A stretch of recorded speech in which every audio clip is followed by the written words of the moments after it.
Oke. Kamera ready? Action. Assalamualaikum warahmatullahi wabarakatuh. Berjumpa dengan saya Ana Faisaro SPDI. Saya guru di SMK Negeri 2 Kepenuhan. Inilah cerita di jam istirahat. Baik, sekali lagi berjumpa dengan saya. Mungkin banyak yang belum mengenal dengan saya ya, kecuali nih yang ngambil video nih, tag video mungkin udah kenal, udah bosan dengan saya ya. Terkenalnya Ibu Cerewet sih. Oke, di sini saya mengajar guru agama. Jadi saya mau bercerita tentang, bukan keluh kesah sih, tepatnya cerita menjadi pengalaman menjadi seorang guru ya. Karena semua orang itu gimana ya, dibilang tidak mudah sih menjadi guru, betul nggak? Betul. Nah betul. Kenapa tidak mudahnya? Kalau hanya sekedar mengajar saja, saya rasa pun kalian juga bisa. Pasti bisa, semua orang bisa mengajar. Bahkan mungkin anak SD main menjadi guru-guruan bisa. Tapi yang sulit di sini itu adalah menciptakan karakter, menjadikan peserta didik itu memiliki karakter yang baik gitu ya. Yang baik itu kalau emang karakter tuh sulit, itulah tantangan kita menjadi guru. Dan saya sendiri kenapa sih kok bisa menjadi guru? Dulu cerita dulu boleh nih ya kan, waktu dulu boleh ya. Ya, boleh. Cerita dulu tuh cita-cita saya itu dokter sebetulnya ya. Dokter. Lalu kenapa? Namanya masih SD. Kalau ditanya kamu cita-citanya jadi apa? Dokter. Lalu berubah lagi jadi polisi ataupun polwan. Dan sekarang akhirnya waktu kuliah mengambillah jurusan pendidikan. Karena cintanya saya dengan dunia pendidikan, dan memang sih cinta juga saya ada memiliki rasa cinta untuk mengajar dan mendidik peserta didik sih. Dan saya juga tidak hanya menjadi guru SMK juga ya. Saya juga mengajar di pondok pesantren dan ngaji-ngaji Al-Quran juga. Jadi tantangan tuh tersendiri, bagaimana sih kita mengajar anak yang udah dewasa sama anak-anak yang masih balita ya atau PAUD seperti itu. Ya bermacam-macam sih, intinya mendidik. Dan guru itu tidak hanya mendidik saja, dia harus bisa menjadi teladan dimanapun dan kapanpun. Cuman pesan saya nih, ketika saya salah jangan dicontoh, jadi ambil aja sisi positifnya seperti itu ya. Lalu saya di SMK Negeri 2 ini diamanahkan juga menjadi wakil kepala bidang kurikulum. Sebetulnya bukan pengalaman saya sih, masih banyak yang lebih senior dari saya ya, masih banyak yang lebih mahir dari saya. Waktu itu saya masih guru junior, masih ingusan lah ya. Saya lulus kuliah tahun 2016. Nah di situ saya setelah lulus sudah diminta ya, udah diminta untuk mengajar SD. Jadi saya waktu itu SD yang jauh dari sini ya, di SD SP5 namanya. Lalu karena ada kesempatan di sini, saya mengajarlah di sini.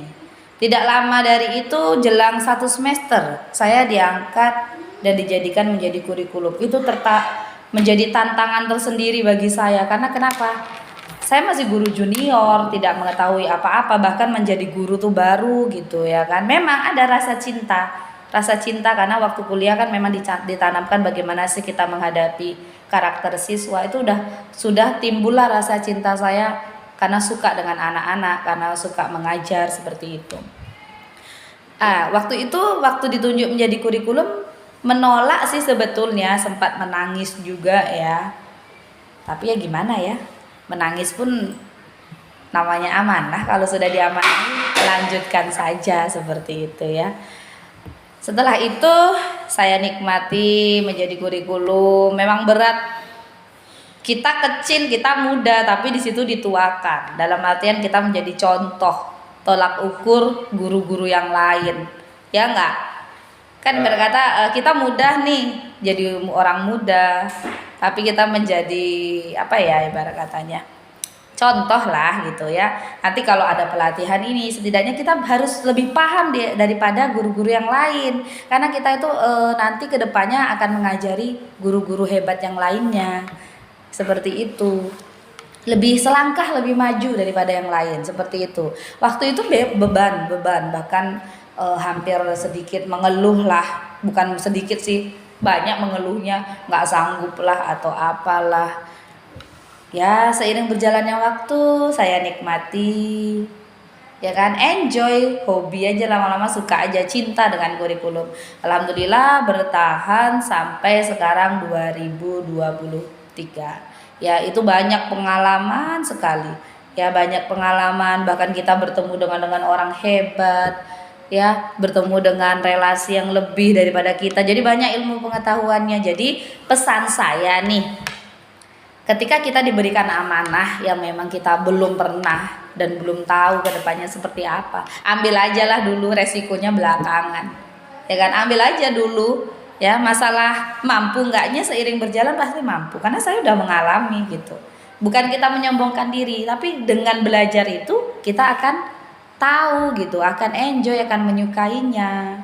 Nah itulah, selain saya mengajar ya, selain menjadi guru, tapi kalau pengalaman saya menjadi guru tuh banyak, ya menghadapi siswa yang memang penurut, dipanggil A langsung datang. Ada juga siswa yang dipanggil A sampai Z nih, berbuih-buih ini mulut, apa lagi saya guru agama nih, pakai pidato dulu, mungkin ceramah dulu lah saya ini kan, dalilnya keluar pula saya, ya kan. Ya tapi itulah tantangan tersendiri, ya nanti disuruh ayo nak ke sini, itu enjoy. Tapi dengan begitu tidak mematahkan semangat saya untuk berjumpa lagi dengan mereka, ya kadang di rumah tuh rindu loh dengan mereka, tanpa saya pungkiri. Bahkan saya WA ketika saya rindu, kamu lagi apa. Bukan berarti kita cari muka dengan anak ya, bukan. Tapi menurut saya guru itu selain kita mendidik ya dan mengajar, yang pertama itu buat mereka cinta dengan kita, buat mereka sayang dengan kita. Kalau sudah sayang, sudah cinta, ya insya Allah apapun yang kita beri, apapun yang kita perintah, apapun yang kita minta, mereka ikhlas. Nah dengan begitu ilmu yang kita salurkan mereka akan masuk dengan tersendirinya, ya. Jadi cara menghadapi anak-anak tuh kita lihat dulu lah, ya karakter dia seperti apa. Kalau dia memang keras, jangan pula kita kerasin, ya.